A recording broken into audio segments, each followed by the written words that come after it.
देख लेब ढेर देख जा।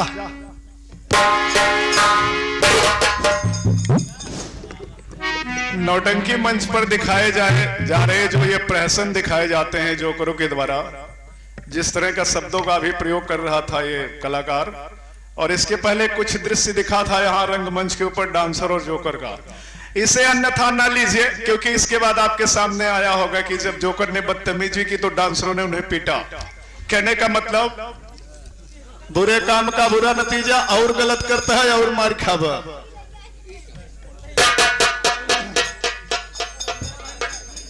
सीधे पहाड़ लाइक चला आई वो होई। सरकार जा, हम छुटवार तू बड़वार जा, चला जाए। अब हम हार गए तू जीत गए। राम फल है नहीं सीता फल नहीं ले आई फल है।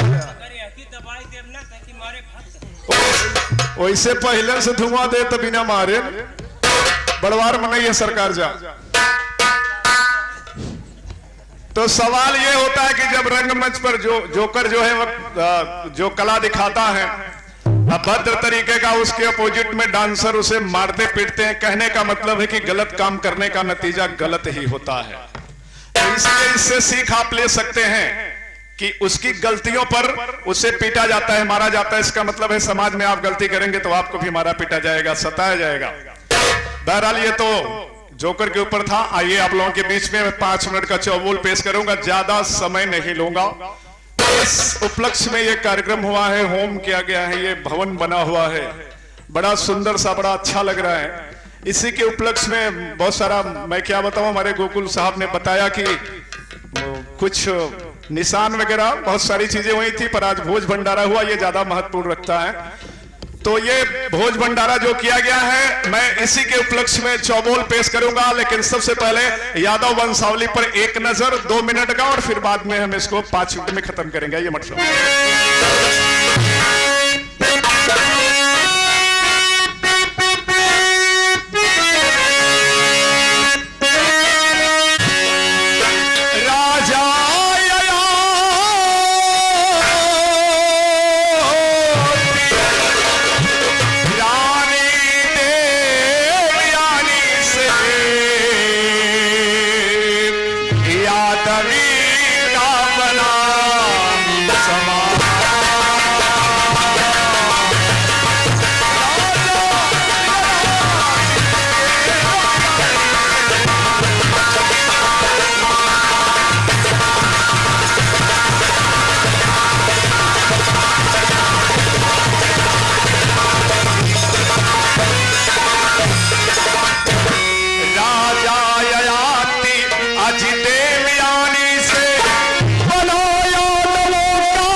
कुछ समझ में आया होगा, कुछ नहीं समझ में आया होगा।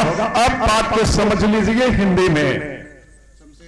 राजा ययाति और देवयानी के संगम से यदु राजा का जन्म हुआ। वैसे तो ययाति के 5 पुत्र थे, परंतु यदु राजा सबसे बड़े थे, और यदु राजा ने ही उद्घोषणा करवाई कि मेरे जो वंशज होंगे वो यादव के नाम से इस संसार में प्रसिद्ध हो जाएंगे।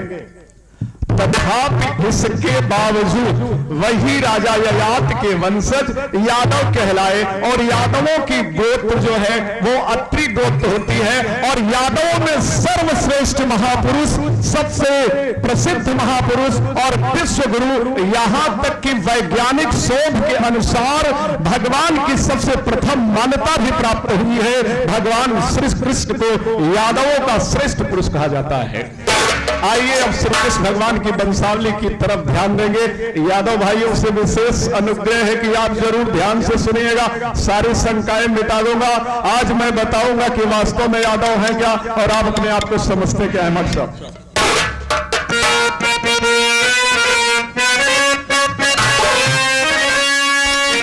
आधी अंधा के वंश के राजा उग्रसेन है, अधि विष्णु वंशी कृष्ण भगवान, और बाल वंशी अधि नंद बाबा है, झुलता पिछले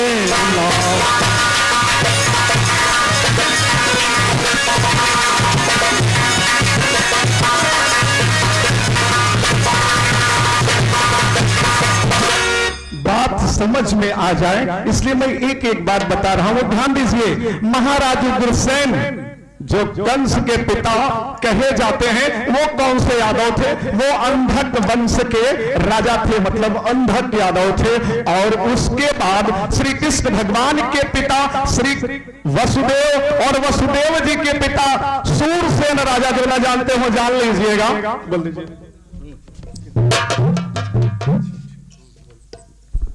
कृष्ण के पिता वसुदेव और वसुदेव के पिता सूरसेन जो विष्णुवंशी यादव कहलाते हैं। कहने का मतलब उग्रसेन अंधक यादव है और इधर श्री कृष्ण विष्णुवंशी है। इधर नंद बाबा के विषय में बताया गया है कि वो ग्वालवंशी है। मिलाइएगा, तर्क करिएगा। राजा ययाति से वंशावली चली आ रही है, उग्रसेन की तो बात छोड़ दीजिए, पर कृष्ण और नंद के विषय में शंका कर देते हैं लोग। लेकिन मैंने पुराणों को छान के देखा है, यकीन नहीं आता तो आप भी चेक कर लीजिए, मैं सीना ठोक के कहता हूं। राजा जो है महाराज सूरसेन अर्थात वसुदेव और जो है नंद, दोनों चचेरे भाई हैं। आप जरा अंदाजा लगाइए कि चचेरे भाई एक ही पिता के संतान होते हैं तो कैसे कृष्ण ठाकुर हो सकते हैं और कैसे नंद गाय चराने वाले यादव हो सकते हैं। इसकी तुलना करिए, मैंने क्लियर कर लिया है। कहने का यथार्थ यह है कि यादव चंद्रवंशी क्षत्रिय होते हैं, इस बात में किसी तरह से भी शंका नहीं है। और कंस भी यादव था, क्षत्रिय यादव था, चंद्रवंश में उसका जन्म हुआ था। आइए चलते हैं आगे। मत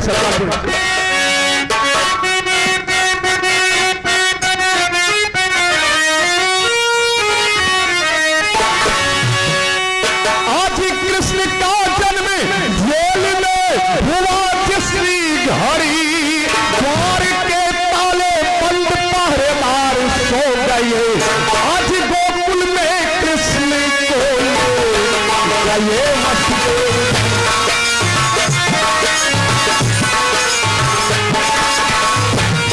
गोकुल में ले गए कृष्ण को मथुदेव जी, मैया जसोदा ने पालन अब किया है वहां, गोकुल में ले गए।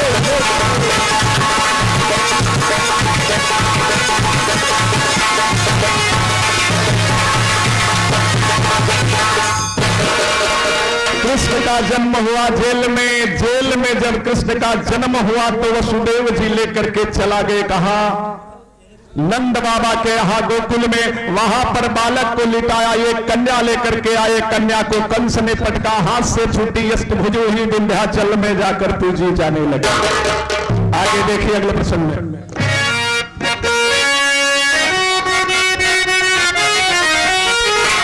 आज हो रहा था कुरुक्षेत्र में महाभारत, जब कौरव पांडवों की सेना आज खड़ी सामने, अर्जुन को खत्म हुआ भाई।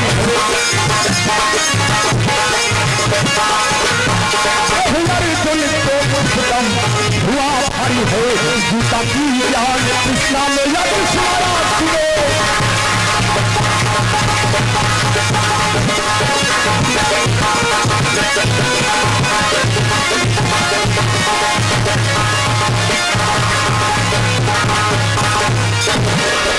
कुरुक्षेत्र के बीच में ये हमारे बड़े भाई दीपचंद यादव जी हमारे साथ ढोलक पे संगत भी करते हैं। हमारे कार्यक्रमों में उनकी तरफ से, बड़े भाई साहब की तरफ से 21 रुपए आशीर्वाद के रूप में प्रदान हुआ है। सत भाई साहब के चरणों में प्रणाम पहुंचे। कौरव और पांडवों की सेना जब महाभारत में आमने सामने खड़ा हुई, तब अर्जुन को मोह हुआ कि मैं अपने परिवार के सदस्यों का वध कैसे कर दूं। उसी समय भगवान कृष्ण ने गीता की अनुपम गंगा बहाई और उस गीता को हिंदू धर्म में मचा रच्चल जी ने बजावा छुपे रहा। धर्म में 5वां ग्रंथ कहा जाता है श्रीमद् भागवत गीता को, और कहा जाता है कि इंसान के जीवन में किसी भी शंका का समाधान भागवत गीता में निश्चित है। यकीन नहीं है तो अपनी समस्याओं को गीता पढ़ करके देख लीजिए, हर समस्याओं का निराकरण है। कृष्ण की एक विशेष झलक, एक लाइन और कानपुरी में। अरे आदरणीय माननीय महोदय, हमारे बड़े भाई साहब जीवन लाल यादव भैया सरजू पट्टी के निवासी है। भाई साहब आप चौगोल पर खुश होकर आपकी तरफ से 21 रुपए का पुरस्कार। भैया बार बार नमस्कार।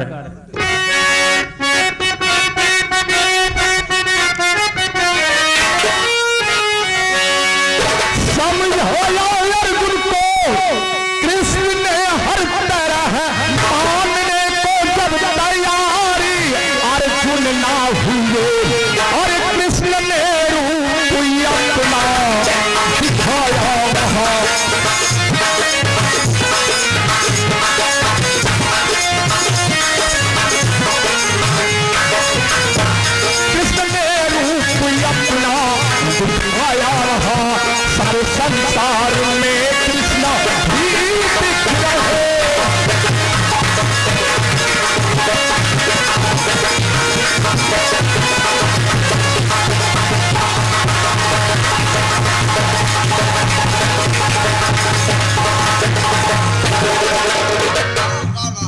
जिस समय अर्जुन को बार बार समझाया, अर्जुन नहीं माने, तब भगवान श्री कृष्ण ने अपने विराट रूप को दिखाया। आप सब सीरियल में, टीवी में देखे होंगे किस तरह से भगवान के उस रूप को दर्शाया है रामानंद सागर ने अपनी कृष्णा धारावाहिक सीरियल में। माननीय महोदय, परमादरणीय आप हमारे बड़े चाचा श्री ठाकुर मलखान सिंह उर्फ समर सिंह, आप सरजू पट्टी के निवासी, आपके तरफ से हमारे व्यास जी के चौबोल पे खुश होकर 21 रुपए का पुरस्कार होता है। पार्टी की तरफ से बहुत बहुत धन्यवाद। मैं चाचा जी से आशीर्वाद की कामना करता हूं। ये पप्पू यादव आप अहिरी से हैं, हमारे बड़े भाई दीपचंद यादव जी के जीजा जी, तो हमारे भी जीजा जी, आपके तरफ से 21 रुपए का आशीर्वाद हुआ है। जीजा जी के चरणों में सत प्रणाम है। अगर आप बड़े हो तो, छोटे हो तो शुभ आशीर्वाद। और ये 21 रुपए का पारितोष हमारे चाचा श्री की तरफ से हुआ है, सत्यराम सिंह की तरफ से हुआ है, हमारे चाचा जी की तरफ से हुआ है। सादर चरणों में कोट प्रणाम और पलगी पहुंचो। जो प्यार आप लोगों का मिलता है उसके लिए हम आभार प्रकट करना चाहते हैं। अपना घर है, अपनी सरजमी है, अगर कोई गलती हो जाए तो कृपया क्षमा कीजिएगा।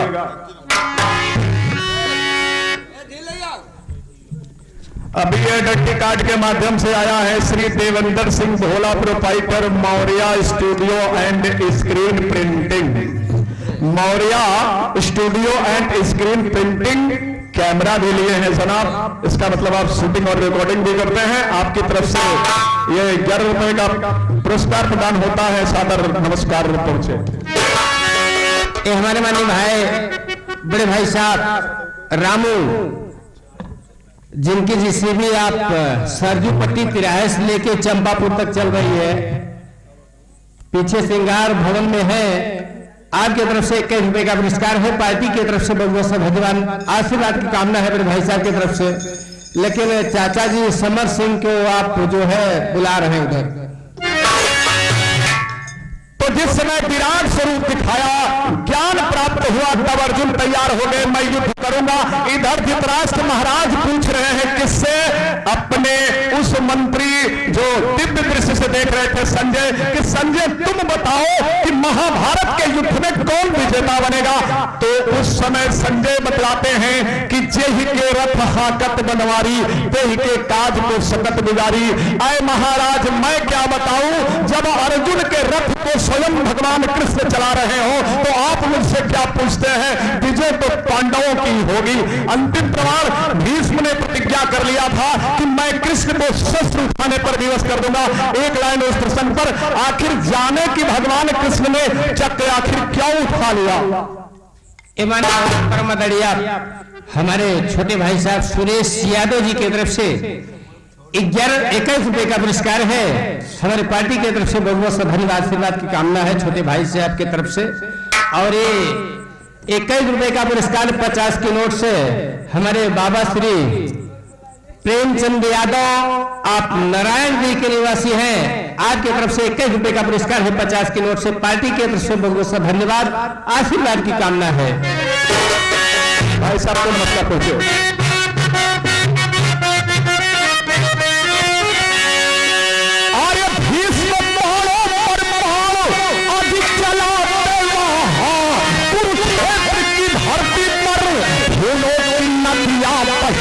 और चक्र कृष्णा ने उठदम उठाया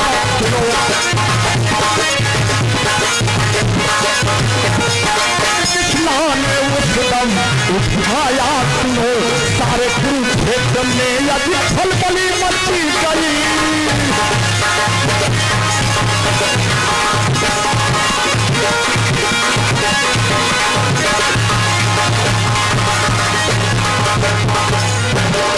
माननीय महोदय परमादरणीय हमारे बड़े भाई साहब इंद्र बहादुर यादव, आपके तरफ से 21 रुपए का पुरस्कार है चौबोले पे।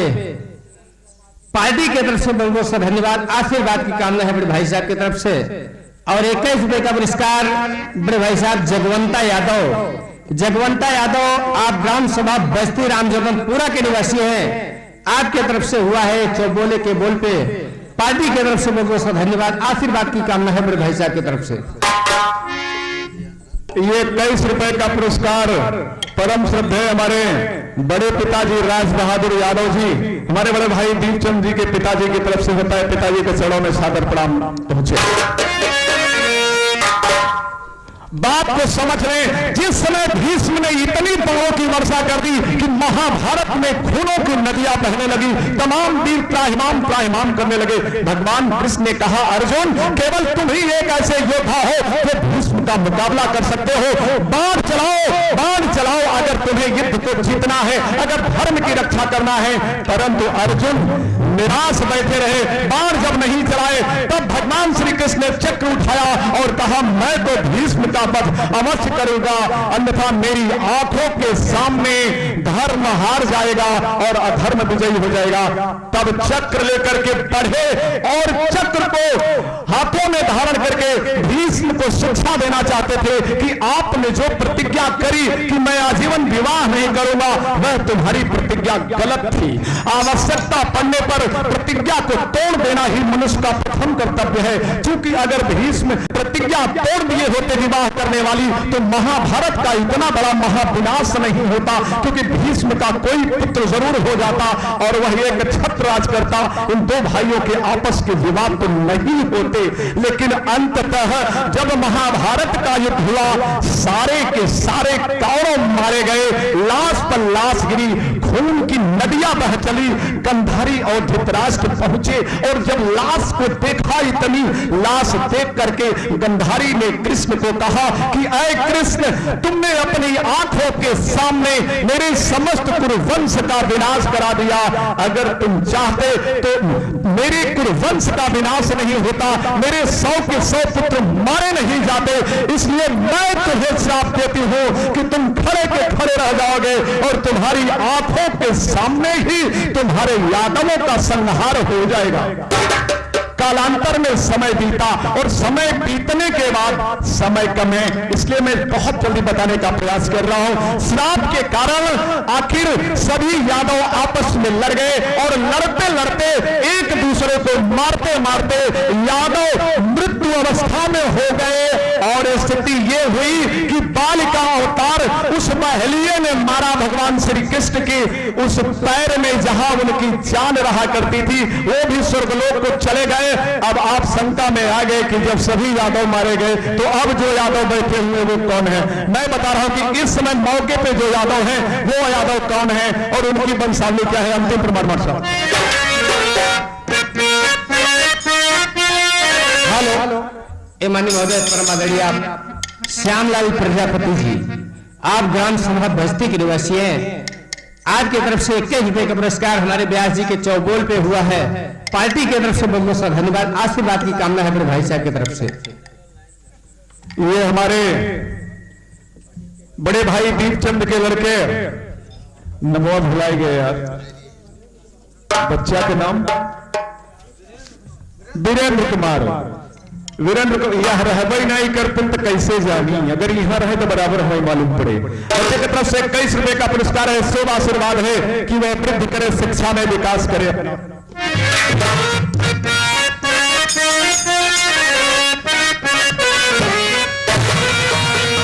अरे बचाए बची ना भी बचाए ना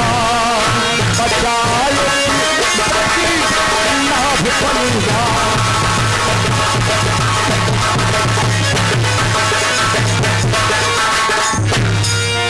तो उस युद्ध में मारे गए सभी यादव बचा कौन? कृष्ण का पौत्र वज्रनाथ। वज्रनाथ बचा